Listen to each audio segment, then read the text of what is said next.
Anteriormente habíamos hablado de la existencia de Sonadivas, la oscuridad y violencia que se ejercía bajo el mote de un catálogo de mujeres que trabajaban en el sexo servicio. Sin embargo, esta historia no podía estar completa sin las voces de las víctimas del infierno desatado por el Sony. Recientemente, la periodista Gloria Piña, colaboradora de Milenio y galardonada con premios por su labor especializada en temas de género, derechos humanos y corrupción, develó el modus operandi de este sitio que aún existe bajo el nombre de la Boutique VIP. Ella merece todo el crédito de la información que usaremos en este video. Esta historia es relatada por Marlene Martínez, sobreviviente de la esclavitud moderna, o mejor dicho, la trata de personas. Capítulo 1. Llegando a México. De acuerdo a documentos gubernamentales, se dice que Santoyo, el Sony, nació el 31 de julio de 1975, por lo que tiene 49 años, socio de 2 empresas en la capital mexicana. Distribuidores Vosex, encargada de la distribución de revistas y periódicos, y de producciones Envid SADCB, sociedad mercantil propiedad de la página Sonadivas.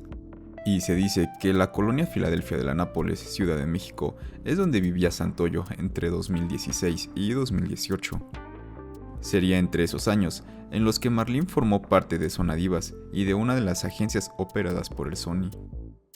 Marlene buscaba una mejor vida fuera de Venezuela, pues las deudas familiares la habían orillado a trabajar en la prostitución. Su plan era radicar en México por 3 meses y volver a casa con la solvencia para sanar deudas y emprender una nueva vida. Sin embargo, el viaje sería tortuoso. Una larga cabellera de rizos, castaño intenso y volumen afro, tenía 22 años y medía 1,80 de estatura. Ese era el mayor atractivo físico que Marlene Martínez identificó en ella misma y que enfatizaban sus clientes mexicanos, cuando empezó a ejercer el trabajo sexual en diciembre de 2016. Esa cabellera quedó destrozada en el intento de feminicidio del que sobrevivió cuando Ignacio Santoyo, el Sony, de Sonadivas mandó a asesinarla. De acuerdo a información de la periodista, en febrero de 2017 se daría el primer contacto entre el proxeneta y la joven. Una conocida la contactó a ella y a su amiga Tatiana, con unos sujetos que intentaban formar una agencia de chicas dedicadas al trabajo sexual. Le prometieron altas ganancias, comida, alojamiento y seguridad por su estancia migratoria. Viajó junto a su mejor amiga el 23 de diciembre de 2016 de Caracas a Guadalajara. Los tratantes mexicanos les dieron indicaciones sobre la ropa que debían vestir, la cabina específica de migración por la que debían pasar y el motivo de viaje que debían decir para no ser retornadas a Venezuela, develando la corrupción migratoria de las autoridades. A su arribo, fueron llevadas a un hotel en el centro donde residían más mujeres dedicadas a la prostitución. Junto a su habitación estaban 4 rusas. Se veía que se le estaban pasando muy mal, se la pasaban llorando. Ellas dijeron que no las dejaban tener teléfono. Se veían en mala condición, una de ellas consumía mucha droga, relató Marlene. Nos pusimos en contacto con Sony. Él nos explica que para estar en las primeras páginas, en la principal, te salía más caro, mencionó la mujer. Los precios rondaban de 3,000 a 7,000 pesos mensuales. La competencia era amplia. Dentro del catálogo había anunciadas cerca de 24 mujeres por cada apartado, alcanzando a casi 500 en la plataforma, de acuerdo a la información recabada por Milenio. Imágenes en poses sexys, lencería, diversas nacionalidades y fotos que eran tomadas y retocadas por fotógrafos de la misma agrupación abundaban en la hoy llamada la Boutique VIP. Marlene decidió pagar por aparecer en la tercera página, una de las más cotizadas en el sitio web. A cambio, ellas recibían protección, un taxista las llevaría y esperaría en cada servicio, además de estar en monitoreo telefónico constantemente. Ese era el modus operandi de los tratantes. Las jornadas de trabajo comenzaban al mediodía y terminaban pasadas las 7 de la mañana. No había tiempo para dormir y aún menos tiempo para encontrar comida, relató la joven. En varias ocasiones, llegué a comer esas sopitas que se compran en el Oxxo. Sobreviviríamos con eso. Realmente eran muchos hombres por día. Llegaba a estar hasta por 7 u 8 hombres por noche. Inclusive un rumor corría como pólvora por los chats de las chicas que estaban bajo el yugo del Sony, el cual decía que Santoyo tenía VIH, pues muchas chicas rechazaban tener relaciones con él a pesar de que éste las amenazaba. Capítulo 2. Habitación 105. Transcurrían más de 6 meses, hasta aquella noche a finales de septiembre del 2017, cuando Marlene recibió un audio de Santoyo vía WhatsApp, Debía subirse al taxi de la agencia que la llevaría a un hotel a las afueras de Guadalajara para cumplir un servicio de 1 hora con sus amigos cercanos. Ella vestía unos jeans blancos, tacones marrones y un suéter color negro. Lo que la joven venezolana no sabía era que en ese cuarto de hotel sería atacada sexualmente y golpeada, casi costándole la vida, todo por querer trabajar en el sexo servicio de manera independiente, sin estar atada a Sonadivas. Los problemas con la agencia de Santoyo comenzaron porque Marlene se negaba a usar vestido diario, una consigna para todas. La situación fue escalando cuando los cuidadores de las chicas comenzaron a pedirle sostener sin pago relaciones sexuales. Marlene lo rechazó en reiteradas ocasiones. Fue ahí cuando la violencia de El Sony arreció. Marlene recibió el mensaje vía celular de parte de Santoyo para acudir con 3 amigos de él a una reunión. Los gastos del hotel y su trabajo se hallaban cubiertos, le mencionó el proxeneta. Cuando llegó a la habitación era la 105. Lo recuerdo clarito como si fuera ayer. Eran 3 muchachos y desde que entré a la habitación comencé a sentir como cuando uno presiente que te va a pasar algo. Mi corazón empezó a latir muy rápido, le menciona Marlene a la periodista. Platicó y tomó algunas cervezas con los clientes para disipar la tensión. Marlene le pidió a uno de ellos ayuda para encender un cigarro. Se lo puso en la boca y pudo notar que esas manos que le encendían el tabaco comenzaban a temblar. La joven entró al baño, tuvo sexo con uno de ellos y al salir comenzó a vestirse, pero otro le pidió que mejor se sentara en la cama. Ella se negó, pero la obligaron, tomaron su brazo y la aventaron hacia la cama entre golpes.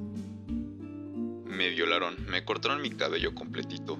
En ese tiempo yo tenía brackets y me partieron la boca, dice, y rompe en llanto al otro lado del teléfono.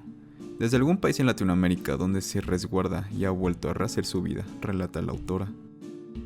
Ensangrentada quedó en el suelo. Uno de los hombres la vigilaba mientras los otros 2 se metieron al baño. Murmuraban en una llamada telefónica qué debían hacer con ella. Marlene logró levantarse. Con una botella de cerveza, golpeó la cabeza del tipo que la custodiaba y salió corriendo de la habitación. Estaba desnuda, solo llevaba puesta ropa interior en la parte baja. Llegó al lobby pidiendo auxilio. La periodista enfatiza en un aspecto de su conversación con Marlene Martínez. La joven se siente nerviosa durante la entrevista. Es la primera vez que habla sobre lo que vivió al entrar al comercio sexual en México. Capítulo 3. Los audios de El Sony. Gracias a otra joven, esta vez mexicana, que escapó de la putrefacción de Sonadivas, Gloria Piña, la periodista de Milenio pudo obtener audios de Santoyo, donde confiesa explícitamente ser un feminicida. Esa pinche vieja quiere tomar mis chicas, quiere abrir su agencia aquí.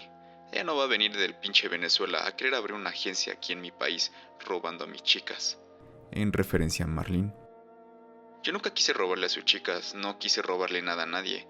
Yo solo quería trabajar independientemente, afirma Marlene. Santoyo prosigue en otro audio. O sea, te sigues yendo de antro con las chicas, lo sigues publicando en tu Instagram, en tus estados de WhatsApp. A todo el mundo le dejas ver que living la vida loca, que eres tú otro pedo, que estás ganando dinero. Y bueno, güey, cuando te meta 2 tiros en la cabeza, ahí vas a decir, qué pendeja. Debí haber hecho caso, debí haber evitado todo esto. Pero bueno, güey, no entienden hasta que las matan. Aún con toda esta información, como se ha relatado, las denuncias de las jóvenes de ante Santoyo fueron calificadas como material probatorio insuficiente por el magistrado Eduardo Alonso Guerrero Martínez. Lamentablemente, la putrefacción de este sitio sigue vigente, renombrado como la Boutique VIP, además de una plataforma con fotos en lencería, información sobre sus medidas y características físicas. Cuentan con un foro donde clientes pueden opinar sobre los servicios sexuales y un canal de Telegram con el calendario de citas y viajes que tendrán las chicas, así como datos de contacto. La información recopilada por Milenio arroja que Javier Alejandro Caballero, el Cáncer, quien trabajó con El Sony desde 2017, es el webmaster de la página, quien clonó el diseño del portal y lo opera desde las sombras. También se reconoce a Wendy Johanna Gámez Aragón, quien en redes se presenta como Mariana Colom, presunto enlace con El Sony para enganchar a mujeres extranjeras a que continúen trabajando para la red que trata. Aragón tuvo una cuenta de Twitter con más de 141,000 seguidores, activa hasta mayo de 2021, donde se presentaba como modelo VIP de la Ciudad de México, y en su perfil tenía un enlace que te llevaba directamente a la nueva página web de la Boutique VIP. Conclusión. Hay nombres, direcciones y denuncias para los tratantes involucrados en el calvario de cientos de jóvenes en la capital mexicana. Sin embargo, aún a día de hoy, no se ha hecho justicia para las jóvenes que sufrieron maltratos, vejaciones, privaciones de la libertad y amenazas de toda clase, por lo que como ciudadanía no queda más que seguir visibilizando el tema y enfatizar a las autoridades que se brinde atención y justicia para las afectadas, porque aún con miedo han alzado la voz, se los debemos hacer que su voz sea escuchada. Y eso fue todo por el video de hoy, que espero de todo corazón lo hayas disfrutado. Este video fungió como la segunda parte del video que ya teníamos anteriormente subido de Zona Divas, que creemos que ayuda a complementar la información expuesta en el anterior video. De igual manera, quiero aprovechar esto para agradecerles todo el apoyo que tuve ese video, pues realmente no pensábamos que iba a tener esa cantidad de views, apoyo, y la verdad es que es algo que nos alegra mucho porque es una manera más de visibilizar este enorme problema que muy pocos quieren visibilizar que sucede en las calles de la Ciudad de México. Si el video te agradó, ya sabes que nos puedes dar un like, y si el contenido de este tipo te agrada, te invito a que veas el canal, y si este contenido te agrada, puedes considerar suscribirte.